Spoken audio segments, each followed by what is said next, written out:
उम्मीदें थी साइकिल की रफ्तार तेज होगी, वहां भगवा रंग ने सभी समीकरण बदल दिए। मुस्लिम बाहुल्य कुंदर की सीट पर जो नजारा इस उपचुनाव में दिखा है वह इतिहास में दर्ज हो गया। सपा का गढ़ माने जाने वाले इस सीट पर बीजेपी ने ऐसी सेंध लगाई कि हर कोई हैरान रह गया। आखिर कैसे मुस्लिम प्रत्याशी के बीच बीजेपी की अकेले हिंदू उम्मीदवार ने जीत का परचम लहराया। आइए जानते हैं इस उलटफेर की पूरी कहानी। मुरादाबाद की कुंदरकी विधानसभा सीट पर हुए उपचुनाव के नतीजे ने राजनीतिक हलकों में हड़कंप मचा दिया है। मुस्लिम बाहुल्य इस सीट पर बीजेपी के हिंदू प्रत्याशी रामवीर ठाकुर ने 1,28,249 वोटों की बढ़त के साथ धमाकेदार जीत हासिल की है। वहीं सपा के दिग्गज नेता हाजी मोहम्मद रिजवान को हार का सामना करना पड़ा।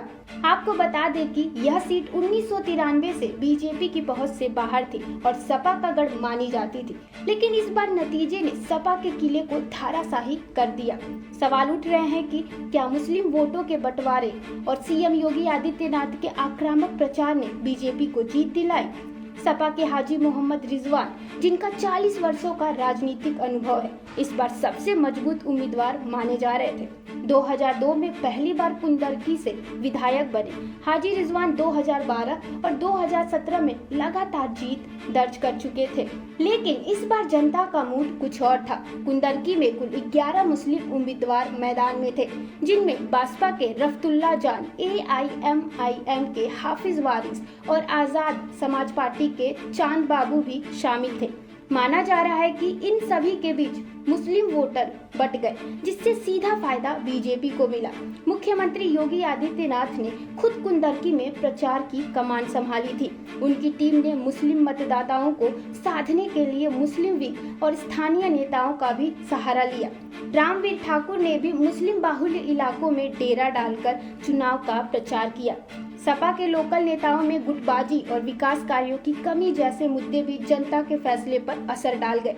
सपा मुखिया अखिलेश यादव ने बीजेपी, पुलिस और प्रशासन पर लगातार बेईमानी के आरोप लगाए। उपचुनाव के दौरान कई जगहों पर बवाल और हंगामे की खबर सामने आई। हाजी रिजवान ने हार के बाद कहा, चुनाव में धांधली हुई है, सरकार ने वोट ही नहीं पड़ने दिया, अल्पसंख्यक इस सरकार से असुरक्षित है, कुंदरकी में चुनाव फिर से कराया जाए। गौरतलब है कि इस बार के यूपी उपचुनाव में कुंदरकी में सबसे ज्यादा यानी 57.7% मतदान हुआ। बीजेपी की ओर से यह सीट खास रणनीति के तहत लड़ी गई और नतीजों ने दिखा दिया कि उनकी रणनीति कामयाब रही।